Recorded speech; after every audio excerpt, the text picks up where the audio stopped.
I would say good morning to you all, but in fact, it's the worst morning ever.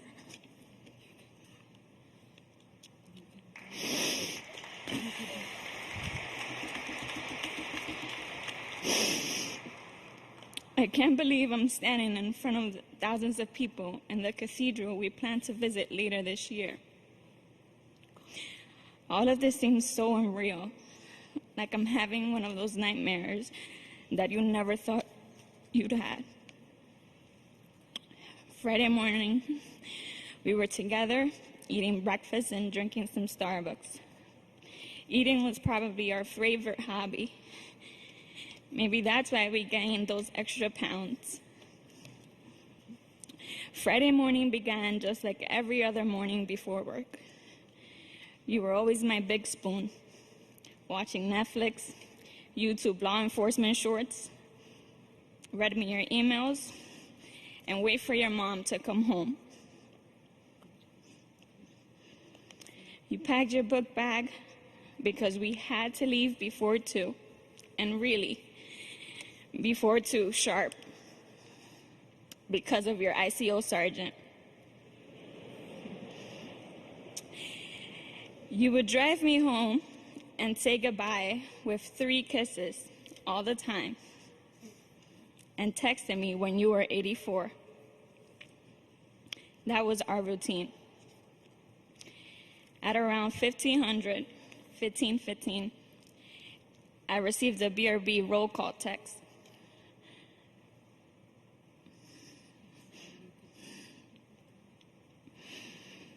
And throughout our day, you told me about your jobs till it was EOT. This Friday was different. We had an argument. You know, it's hard being a cop wife sometimes. It's hard being patient when plans were canceled, or we would go days without seeing each other, or when you had to write a report that would take forever because you had to voucher so many things, so you did OT. Or when you had a bad day at work because an EDP drove you nuts. But you always reminded me that it was going to be all right. We were going to get through it.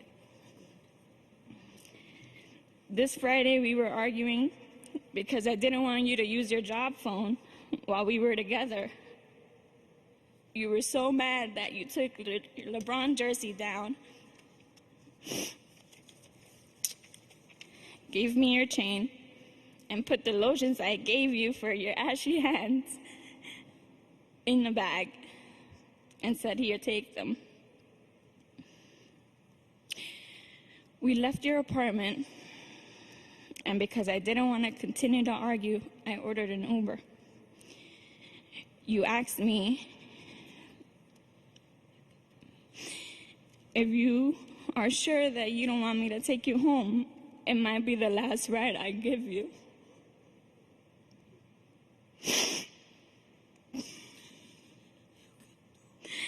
I said no, and that was probably the biggest mistake I ever made.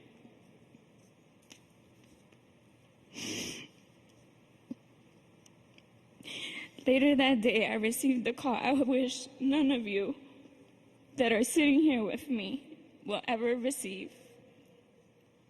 I had gotten a notification from the Citizen app, which was my central,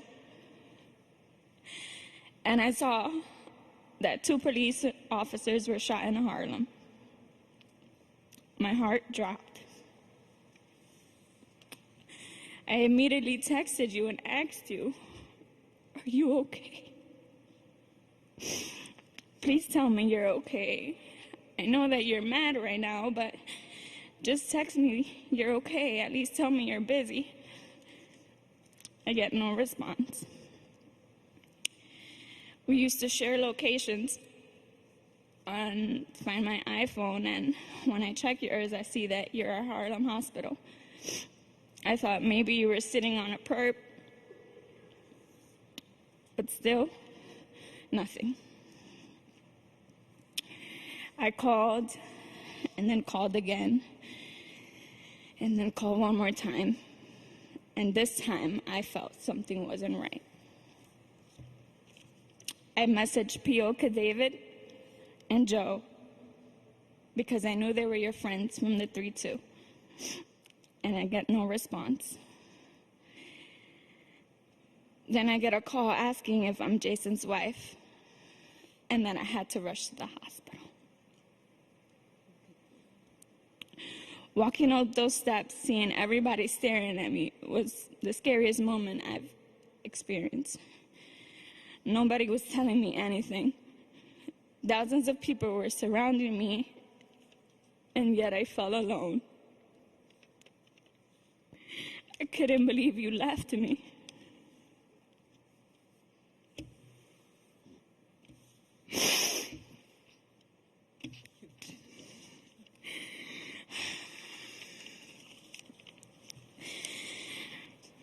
Seeing you in a hospital bed, wrapped up in sheets, not hearing you when I was talking to you, broke me. I asked why. I said to you, "Wake up, baby. I'm here." The little bit of hope I had that you would come back to life just to say goodbye or say I love you one more time had left. I was lost. I'm still lost.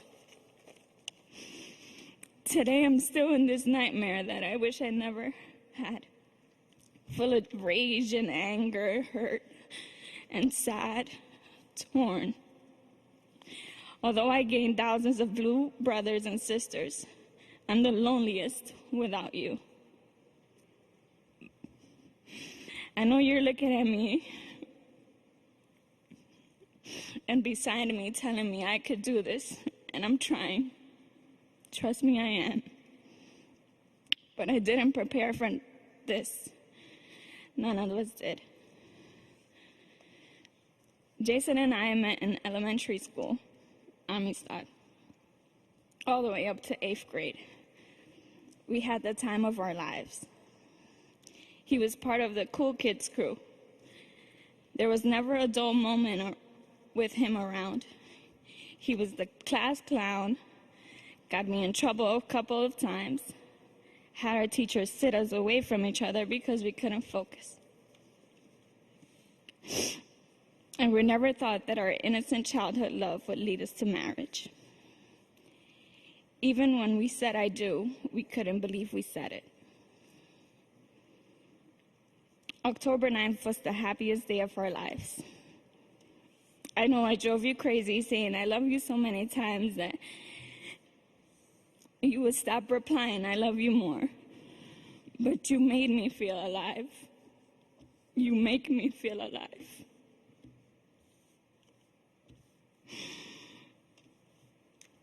And Jason is so happy right now that all of you are here. Through pain and sorrow, this is exactly how he would have wanted to be remembered. Like a true hero. Or like I used to call him, Big P.O. Rivera. You have the whole nation on gridlock. And although you won't be here anymore, I want you to live through me.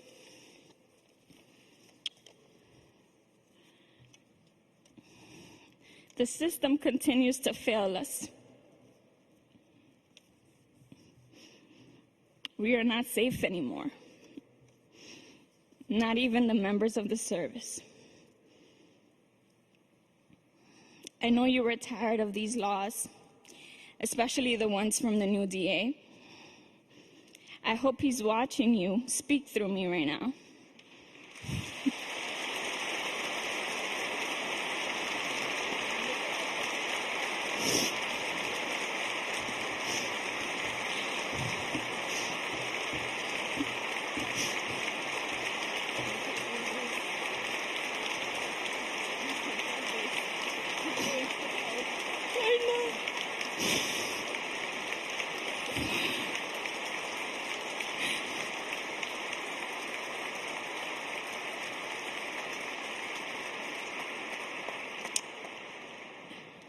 I'm sure all of our blue family is tired too.